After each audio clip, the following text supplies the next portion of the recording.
Now the sixth Natadavu.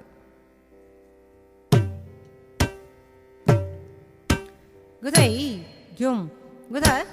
ta gudai yum tom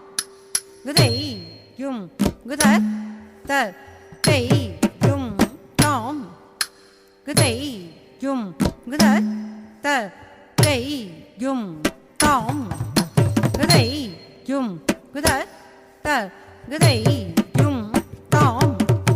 gudai yum ta ta gudai yum tom gudai yum ta ta gudai yum tom gudai yum ta ta gudai yum tom gudai yum ta ta gudai yum tom gudai yum